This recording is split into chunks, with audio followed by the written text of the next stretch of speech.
And it being, by the way, we're broadcasting live from CPAC, the Conservative Political Action Conference, a.k.a. the Zoo. But it being Friday, our first hour is Senator Bernie Sanders. Our Brunch with Bernie hour. Senator Sanders, welcome. Good to be with you, Tom. Great to have you. Boy, you're missing a show here. I'll bet. So what's on your plate for this week, Senator? Well, there is a lot that's going on in Washington right now. Yesterday, I spent many hours in the Budget Committee, which finally ended up passing a budget by a 12-10 vote. All Republicans voting against it, which did not go as far as I would like, but at least moved toward deficit reduction in a way that was balanced, and that is that we asked the largest corporations in this country, 1 out of 4 of which are paying nothing in taxes. Many of them are enjoying tax havens by which they avoid taxes through the putting of money in tax havens in the Cayman Islands or Bermuda, where they pay 0 taxes. And we also put $100 billion into rebuilding our crumbling infrastructure, which would create a significant number of jobs. Tom, this budget contrasts very significantly with the so-called Ryan budget that was introduced by Congressman Paul Ryan, chairman of the House Republican Budget Committee, which gives millionaires huge tax cuts, which makes savage cuts in virtually every program that working families depend upon, which ends Medicare as we know it today and converts it into a voucher program. And because of all of the cuts that they have, their budget imposes, there would be a significant reduction in jobs in America. You contract the economy, cuts economic growth, and leads to several million job losses. So the contrast is very, very clear.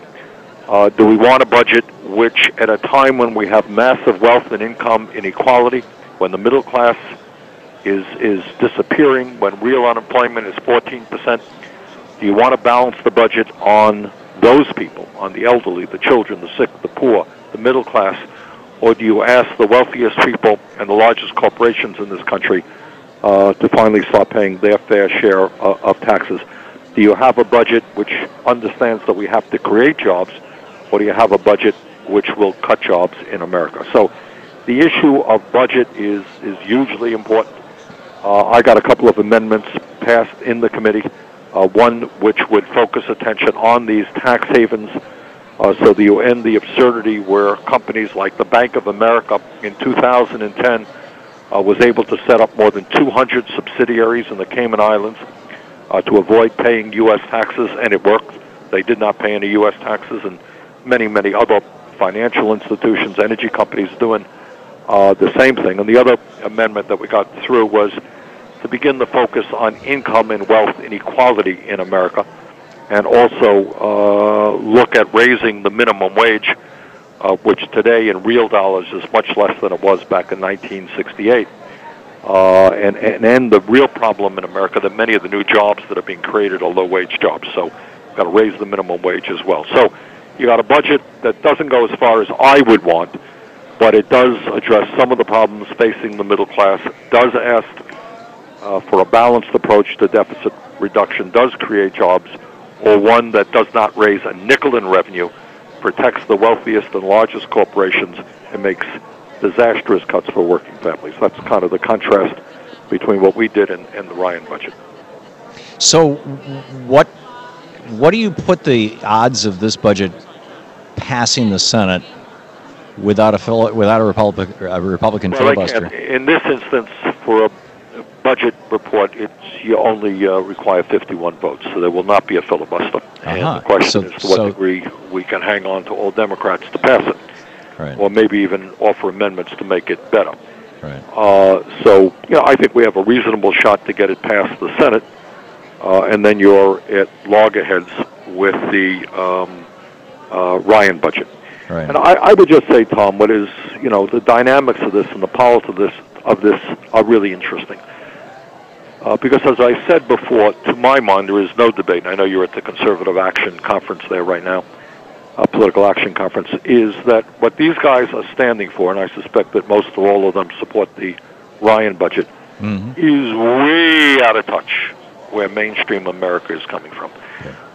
Most Americans do not want to see cuts in Social Security, which, while the Ryan budget doesn't deal with it, the Republicans certainly want to do.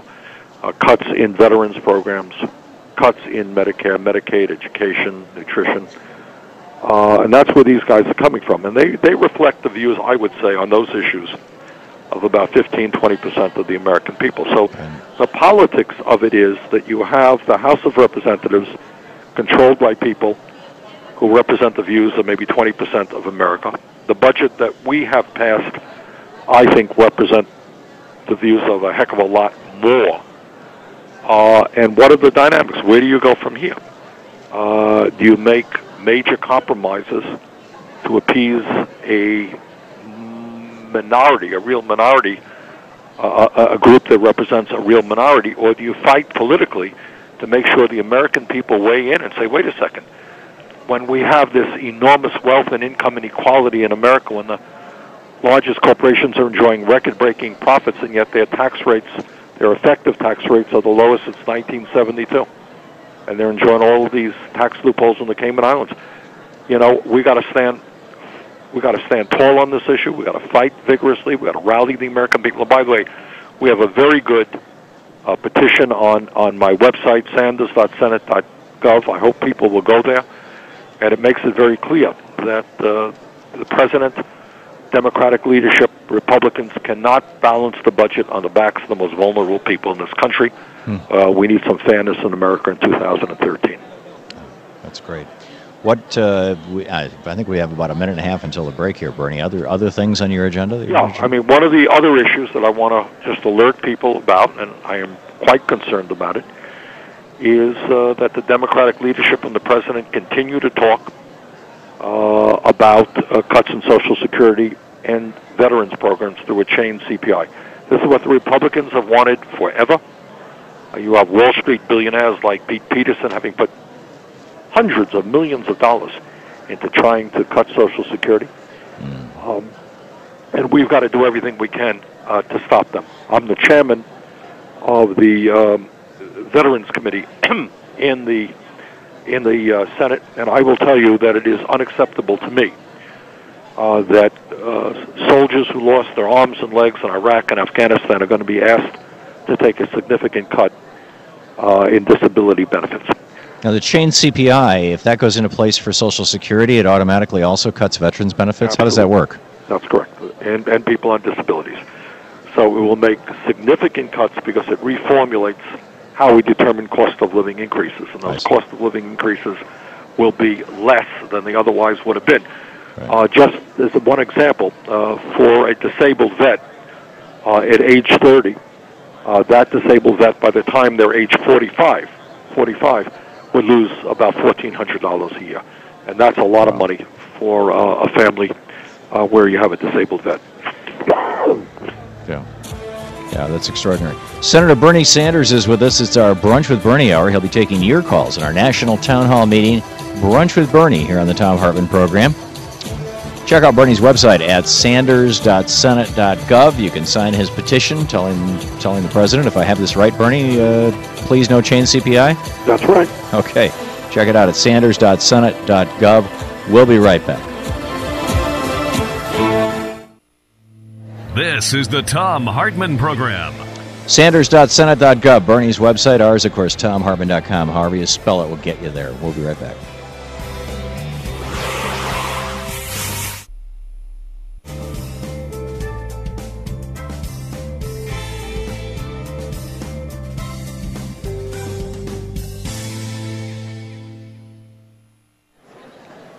And welcome back.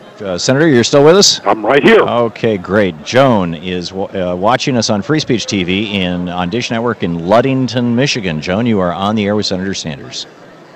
Oh, I actually wanted to ask a question of you. Or should I still ask it of the senator? You may use. I believe you may. Well, I'm convinced that the Republicans have no intention of negotiating in good faith over this sequestration thing. I read the Conservative View by Byron York in the local newspaper, and he blames the president for not making things easier. He said that the cabinet officers, if they want to spend money differently, all they have to do is ask Congress permission to do it, and they can make it so that the sequestration isn't nearly so hard on. It won't be across the board. It would be, wherever it was needed. But of course, the sequestration is all cuts. Right. So they would get whatever they wanted without having to give up anything. No, that's exactly do that.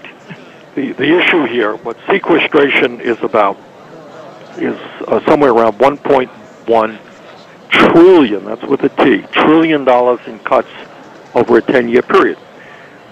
And what I think that writer is talking about is giving cabinet members or the president or the flexibility, agencies, the flexibility of saying, okay, well, instead of cutting back on the community health centers, we'll cut back on nutrition. Or instead of cutting back on nutrition, we will cut back on some other vital program that working families need. The bottom line is, as the caller indicated, the fault with sequestration is there's not a nickel in revenue in it at a time, and people should appreciate this. Revenue as a percentage of gross domestic product today is the lowest that it has been in 60 years, about 15.8%. So when our Republican friends say the only solution is to cut Social Security, Medicaid, Medicare, food stamps, or whatever, what they're forgetting is that when the last time that we had a balanced budget under the end of Clinton's administration, revenue was a little bit over 20%. Today it is less than 16%. And the reason for that are a lot of tax breaks that we have given to the wealthiest people in this country, as well as a terrible Wall Street-caused recession, which has resulted in revenue declining. So we do need more revenue. We need to do it in a way that is fair, by asking the wealthiest people in this country and the largest corporations to help us with deficit reduction. Sequestration does not do that. Bernie, we just have a few seconds. Do you think it's possible that Republicans might go along with this if it's positioned as closing loopholes rather than raising taxes? Well, I offered an amendment to do just that yesterday on the Budget Committee, and I got 0 Republicans. Republicans voted against me 10-0. But I think, we got to keep pounding away at them. It's frankly pretty hard, in my view, to defend a situation where you have huge financial institutions bailed out by the American people a few years ago, not paying a nickel in federal income taxes now. Pretty hard to defend, and the Republicans are doing it. Recognize the absurdity of that. Yeah, that's remarkable. Senator Bernie Sanders with us. It's our Brunch with Bernie hour. We'll be back with more of Senator Sanders right after this.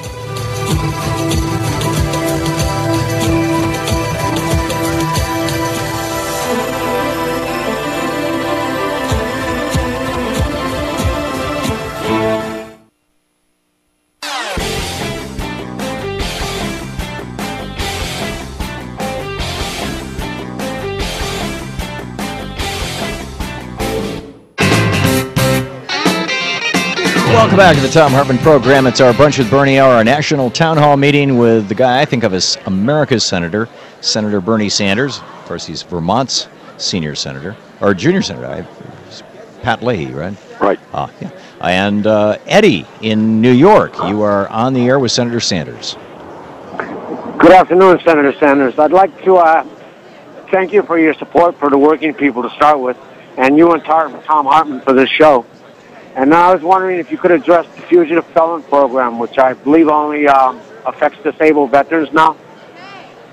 Fugitive Felon Program. Eddie, can you elaborate on that? I beg your pardon? Eddie, what is that program? Fugitive Felon Program. It used to affect Social Security people, welfare people, and I believe now it only affects disabled veterans and perhaps retirees.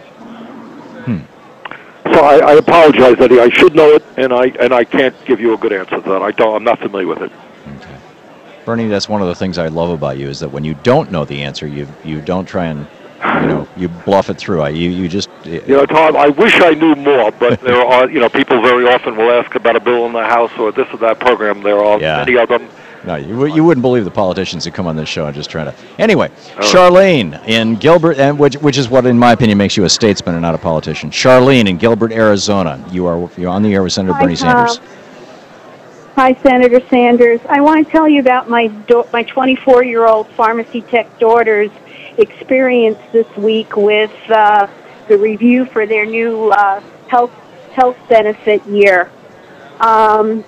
They are trying to pigeonhole their employees into a high-deductible health plan with an HSA. They've told the employees that because Obamacare is in effect, they can only provide the employees with $1,000 towards their annual health care benefit. And in addition, they are telling the employees if they want a dental plan, they have to pay 100% for it. The company is not going to pay for dental, give them anything towards their dental plan. Well, Charlene, and she came home. I'm sorry, go ahead. She came home from work so furious, I swear you could have seen steam come off her out of her ears. She said, how can they do this to people? What is somebody supposed to do if they come down with cancer and need chemotherapy? And in 2008, it was her first time she could vote, and she voted Republican. And in 2012, she had the veil removed from her eyes, and she voted Democratic and for Obama. But now she thinks that Obama and Obamacare has put the screws to the public. So, okay, Charlene, what we have seen in recent years is employers cut back substantially on the health care that they provide to their workers. Sometimes that's simply based on greed, and sometimes it's based on the reality that health care costs have gone up significantly, and they just can't afford to provide the health care that employees need at the very high prices that we pay. And then sometimes you're seeing employers blame Barack Obama for everything under the sun. If it's raining today, it's probably Obama's fault. There is no reason why, if an employer wants to, that employer cannot provide high-quality health care to his or her workers. And using Obamacare as an excuse is absolutely unacceptable and wrong. They will do that, but it's just not true. What I think where we have got to go as a nation, and I just met, ironically, this afternoon with a whole bunch of primary care providers at the largest hospital here in the state of Vermont, is we need to, in my view, move toward where much of the rest of the world is. And that is to take the burden of health care off of employers, to make clear that health care is a right, not a privilege, provide health care to every man, woman, and child as a right, and do it in a cost-effective way. That's the long-term goal. What Obama did, and I voted for that bill, is expand health care to 30 million more Americans, make sure that if you have a pre-existing condition, that the insurance company has got to provide you health care. Make sure that if you have a kid under 26 years of age, that child, young person, will stay on your insurance policy. We put a lot of money into expanding community health centers and the National Health Service Corps, a lot of money into disease prevention. But at the end of the day, while we made progress, we still have a long way to go. As a nation, we continue to spend almost twice as much per person on health care as do the people of any other nation. We are extremely weak, and I speak as chairman of the subcommittee on primary care, very, very weak on primary care. Millions of Americans are finding it hard to get to a doctor when they should. A whole lot of people die or get much sicker than they should as a result. So, Charlene, I explained to your daughter that employers will say whatever they want. They will blame anybody for anything. But what the employer is saying is not accurate. It's not true. But that we have got to go further in terms of health care in this country. Okay. Shane, did I hear a time cue in my ear or not? We have 30 seconds. Okay. Bernie, just bottom line here, this employer is lying to his employees. Is there any recourse? Of course, but there's nothing preventing employers from providing good quality health care without huge deductibles to their patients. If you want to save money, that's what you do. You can say to the employer, well, we're putting less into health care. You're going to have to pay more out of your own pocket. That goes on and has gone on for years. There are now many employers who are not providing, in recent years, have stopped providing health insurance to But their... to blame it on Obamacare? A very bad trend. But for them to blame it to say this is because of Obamacare, I guess employers can lie, right? Well, I think that's probably happened once or twice in history. I think so. Okay. Senator Bernie Sanders is with us. We will be taking more of your calls for Senator Sanders, our National Town Hall meeting here, Brunch with Bernie, right after this. Check out Bernie's website at sanders.senate.gov. You can sign up for his newsletter, The Bernie Buzz. You can sign his petition to the president saying, hey, please no change CPI. Don't cut the benefits of veterans and seniors and disabled people. You're listening to the Thom Hartmann Program. Call 866-987-THOM. That website, once again, sanders.senate.gov. And, of course, there are links to that at thomhartmann.com. Welcome back. Thom Hartmann here with you on our Brunch with Bernie hour. I am live at CPAC. Senator Sanders, I believe, is in his office in Vermont. Are you? Yep, that's exactly where I am. What a fine place to be.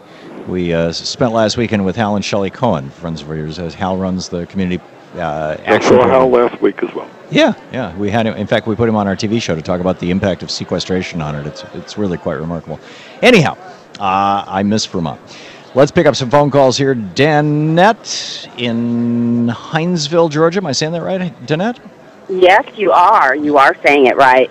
Senator Sanders actually answered my question, so I actually have another one. My original question was about President Obama's position on the Social Security, Medicare, and Medicaid, and he said that he's concerned that President Obama continues to talk about making changes and adjustments to those. So my second question is more concerned with my son, who's a college-age student, but he's not in school full-time. He's working part-time, and he's going to school part-time. Can we still have him on our insurance? And if so, how do we do that? Because he's 21. Yes. The short answer to it is yes. That's one of the changes in the law that the Affordable Care Act, so-called Obamacare, made. That young people 26 or younger can stay on their parents' insurance programs. Okay. All right. Brett, I'm sorry. Did you want to continue, Bernie? No, that's one of the significant changes. Before, you had the absurd situation that after young people, say, left college or were over 21, they left their parents' coverage. As a result of Obamacare, the ages until 26, young people can remain on their parents' coverage. Brad in Rutland, Vermont. You're on the air with Senator Sanders. Brad? Actually, I was just asking the same question that the previous caller asked. But, okay. Well, thank you, Brad. Paul in Minneapolis, Minnesota. You're on the air with Senator Sanders. Yeah, hi. Well, I guess, Senator Sanders, I got to thank you for the phrase that Tom uses, despair is not an option. That's helped me during a rather difficult time, so thank you for that. Thank you. But I was wondering if you could shed a little light on what the difference, if there is any, between the federal budget and a state budget. Well, the differences are in magnitude. The federal budget is huge. Depending on the state, they're smaller.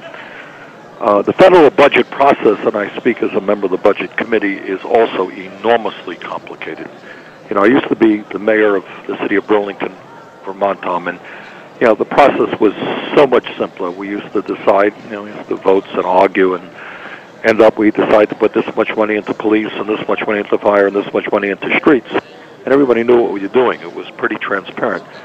But the federal budget is so complicated because you have authorizations, which means you a program is authorized for a certain amount, but that doesn't necessarily mean that that's what they will receive in appropriations. They could be very, very different numbers. And you have committees, for example, I'm on the budget committee, and we make important decisions, and then it goes to the finance committee, which ultimately deals with the tax structure in terms of what tax policy will be in America. And then you go to the appropriations committee, and they determine where money goes, actually. So it's a pretty complicated process, which I think is not good. And I think the end result is a lot of the American people just don't know kind of what's going on. But that's where it is right now. Peter in Voorheesville, New York. You're on the air with Senator Sanders. It's a pleasure to talk to both of you gentlemen. My question is, can Obama learn something from Chavez's Bolivarian revolution? During Chavez's first term, the two-party system gridlocked the legislation to help the poor, and the oil companies were determined to trash the economy. Chavez's solution was to nationalize the oil companies and use the profits to help the poor with education, housing, food, and jobs. Kind of like a Roosevelt New Deal program. And also I wanted to add, if 1/4 of the corporations won't pay taxes, nationalize them. Thank you very much, and I'll take your answer offline. Well, thank you, Peter. I doubt very much that is going to happen or something that the president would pay much attention to. I would be a lot more conservative than that. Before we talk about nationalization, I think it's important that we know that you got some of the largest, most profitable corporations in America not paying anything in taxes. You have a Republican Party that is adamant about asking them to pay any more in taxes. And unfortunately, you do not have Democrats who are strong enough to make that case.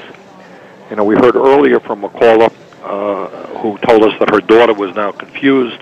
Her daughter's employer was telling her something about Obamacare and so forth. The issue here is that, you know, I think we need the president and we need a Democratic leadership to be very clear in their narrative to the American people. And in my view, what the narrative is a political party has got to be on one side or the other. The Republicans are very clear about where they are coming from. They are protecting the wealthiest people in this country and the largest corporations. Their goal is to make drastic cuts in every social program that benefits working families or low-income people. I think that the president and the Democratic Party has got to be as strong in standing up and say, wait a second, you know, the working class of this country, the middle class is getting battered. We're going to stand with them. And at a time when wealth is being created in this country in a significant way, but when almost all of that wealth is going to the top 1%, that is the issue that we've got to deal with. You know, I often talk about, and not too many other members of Congress do, the incredible unfair distribution of wealth and income. We have the top 1% owning 38% of the wealth, and the bottom 60% owning 2.3% of the wealth. I mean, just incredible inequality. But in terms of income, Tom, just a recent study came out which showed that between 2009 and 2011, all of the new income created in the United States of America went to the top 1%. Can you imagine that? All of it. Yeah.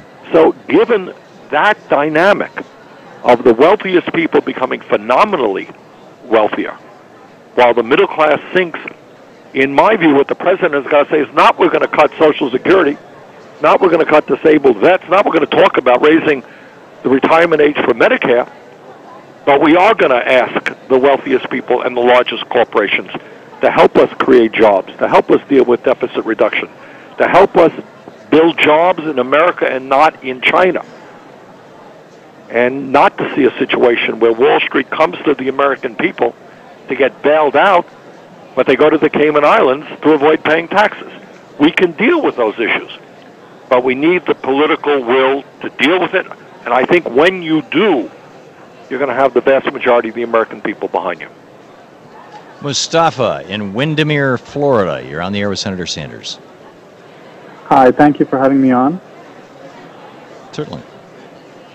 Your question? Senator Sanders, I wanted to ask you about the ACE report, which is America's Children and the Environment report that was released by the EPA in January. A couple of different things I wanted to ask you about that. One is that this report, this version, has been long delayed. I mean, it was with the OMB, the White House OMB office, for over a year for literally no reason. It was voluntarily given by the EPA to the OMB and was delayed for a very long time. And then Lisa Jackson, the head of the EPA last year, when this report was about to be released, she had to step down when it leaked that this report has been delayed for so long, and now we have a new head of the EPA appointed. But this EPA report has a lot of data that's been cut out of it regarding climate change, the effects of climate change on children's health.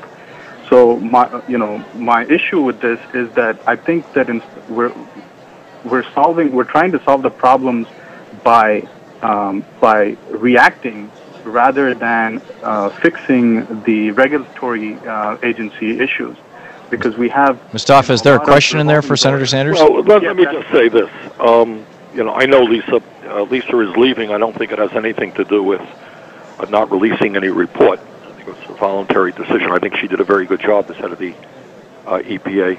She was up here in Vermont a couple of months ago.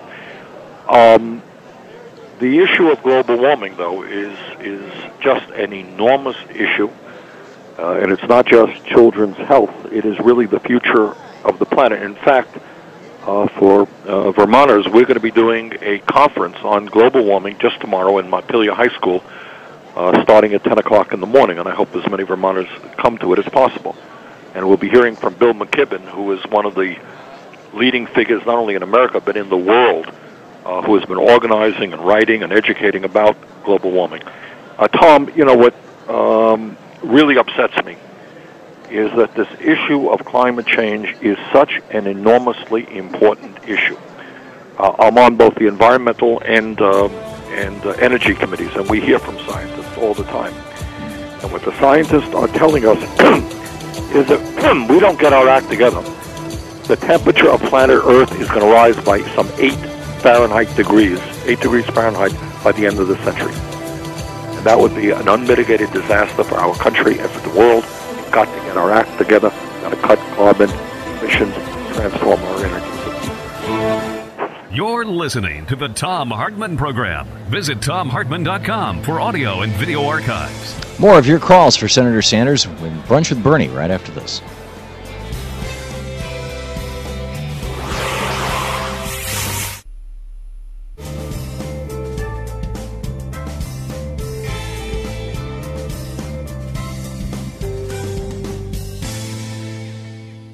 Are they? Welcome back. Thom Hartmann here with you, and Senator Sanders on the line. And I'm... Shane, can you hop on and tell me if which calls are Free Speech TV calls? Which lines? Okay. Well, while Danielle is checking, Bernie... Yeah, I'm right here, Tom. Just give us a reality check. One of the topics of discussion here at CPAC has been the absolute certainty of all these conservatives that the president is going to cave on cutting Social Security, but the Republicans are not going to cave on cutting taxes. What are your thoughts on that? Well, our right-wing Republican friends may not be far from wrong. I mean, I think the president has been talking about what they call entitlement reforms, which is the so-called change CPI, and what as I mentioned earlier in the show, what that means is a reconfiguration of how you determine cost of living adjustments for seniors on Social Security, people with disabilities, and disabled vets. And it would mean very significant cuts.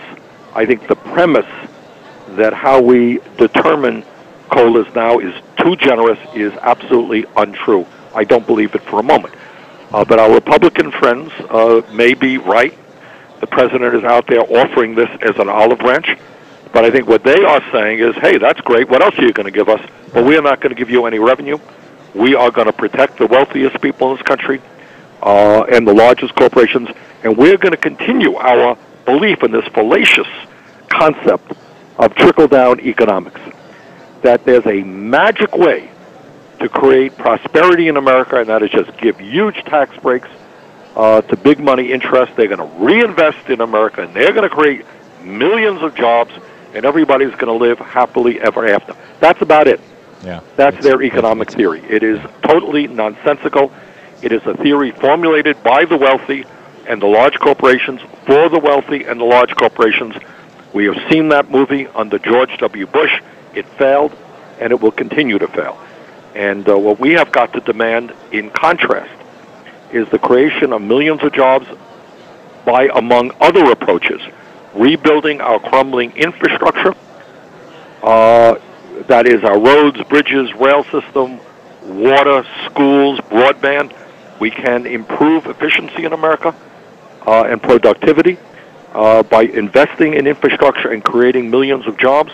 We have to transform our energy system away from coal and oil and fossil fuel to energy efficiency, wind, solar, geothermal, biomass. You create jobs doing that as well. And we have got to start looking at our trade policy, which has encouraged corporations, made it easier for companies to go to China and elsewhere rather than reinvesting in America. But, I'm not going to sit here and tell you that our Republican friends are wrong by thinking that the president may cave on this issue. Yeah, it's a tragedy. So, 20 seconds to the break, Bernie. So often people say, why can Bernie tell the truth and other senators don't? Well, I don't know. And there are, believe me, there are other members in the House and the Senate, and I'm sure you've had them on the air, who are very, very strong advocates for working people. Yeah. Believe me, there are. But I think, that gets to a whole other issue, which deals with Citizens United and campaign finance reform. Yeah. There's a lot of members of Congress are dependent upon big money, and they don't want to antagonize big money. I understand. Okay. Senator Bernie Sanders with us. We'll be back with more of your questions for Bernie right after this. Check out his website at sanders.senate.gov.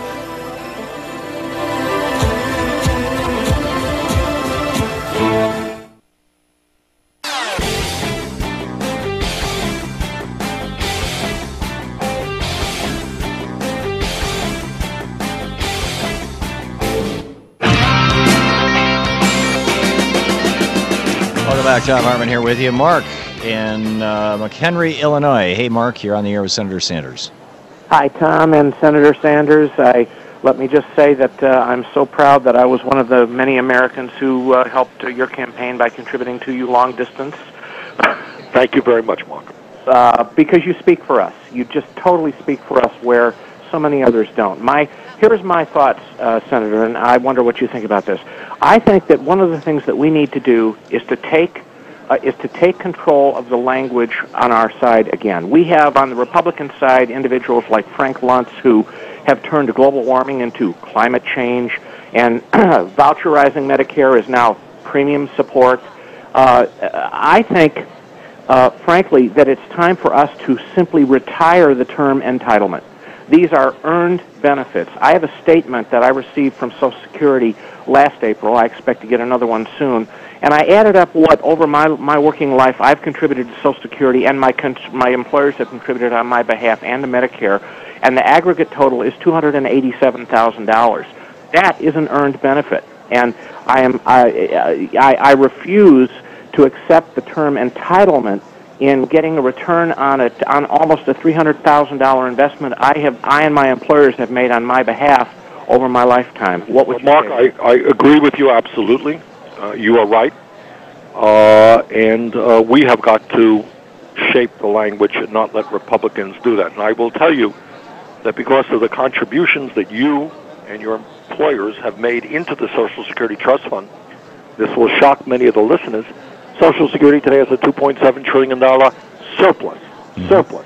Can pay out every benefit for the next 20 years. Nobody argues that. What we need to do is to raise the cap on taxable income, which is now at $113,000. You do that, and I've introduced legislation to do that, Social Security will be strong for 50 years. There is no reason why we should cut Social Security benefits or benefits for disabled vets, and I will do everything that I can to see that that does not happen. Gene in Ambridge, Pennsylvania. You're on the air with Senator Sanders. thanks for taking my call, Senator Sanders. I want to bring something up. I know you've been at the forefront of this, is always about the banks and the foreclosures. I've been dealing with this for 10 years, and my concern today, and I know you brought this up, is I've taken this to all my elected officials. 2 senators in the state of Pennsylvania, both on the banking committee, Senator Casey and Senator Toomey. And I was a victim of this back in 2004, where, and I'm going to get real brief, I got injured on my job, I worked, and I ended up getting a disability through the railroad. And Senator Specter at the time, as the legal process came on in the foreclosure, this is where I wasn't savvy in it back then, I am now. The senator's office got the Office of the President of Countrywide and their legal team to try to not evict. Gene, pardon me for interrupting you, but we, and our call screener probably should have told you this, we can't deal with individual cases. Do you have a broad question I'll get to the point, Tom. I was trying to make a point. I could have paid this house off, and what gets me is when you take this to the FBI, your elected officials, Gene, is your question why are... Okay, let me ask Gene's question for him. Why aren't these bankers going to jail for this kind of stuff? Well, that's one issue, and the other issue is that people, well, we all know this, they have been lied to by banks, they've been misled by banks, they've been treated shabbily by banks, and we have not yet addressed that issue, which takes us to a whole other broader issue, and that is the financial institutions in this country. Which is, to my mind, certainly one of the major economic issues that we have to address, and that is the greed and recklessness and illegal behavior on the part of many of these large financial institutions, which have caused so much pain for our country and for individuals such as Gene. Okay. Let's see here. Donnie in Ackworth, Georgia. Hey, Donnie, you're on the air with Senator Sanders. Yes, Senator Sanders, I just commend you for your work and, standing up for people that don't actually have a voice. But, I was thinking about what you said concerning the corporations that, basically profit off of Americans. And because the fact that we asked them to step up to pay their fair share of taxes, that they move the corporations out of America, where people like my neighbor, people that I know personally need jobs. And my question is, what can we do to effectively, counteract this that's been in America? Okay, thanks for the question, Donnie. Here's what you got. I mean, first of all, we have to be tough enough and mature enough to look at the truth. And the truth is kind of hard. And the truth is, and let me be clear about my words here, there is a class war being waged against the middle class and working families of America. That's not rhetoric. That is a reality. For many years now, we have seen the largest corporations, instead of rebuilding in America, throwing American workers out on the street and moving to China and other low-wage countries. We've lost millions of jobs as a result of that. More recently, what we've seen is many of these large corporations, sometimes the same, figuring out every way they can to avoid paying taxes into the federal treasury by putting their money in the Cayman Islands, Bermuda, and other tax havens. So they are shutting down factories in America, moving abroad.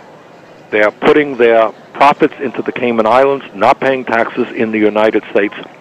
And then they're using their wealth to support political candidates who will give them even more tax breaks. That's called and cut programs like Social Security, Medicare, and Medicaid. Add all of that together, this is a ferocious attack on the part of big money interests against working families. A lot of people don't know this, Tom, but last month, the Business Roundtable, which is the organization representing all of the CEOs of the major corporations, came up with a proposal that the retirement age for Medicare should be 70 years of age, that Medicare eligibility should be 70. These are CEOs who, without exception, make millions of dollars in income, in salary, and have very generous retirement programs. There is a war going on against working families. We have got to organize and fight back as effectively as we can. Senator Sanders, thanks so much for being with us today. Thank you, Tom. Take care. Thanks, Bernie. Bye. We'll be back.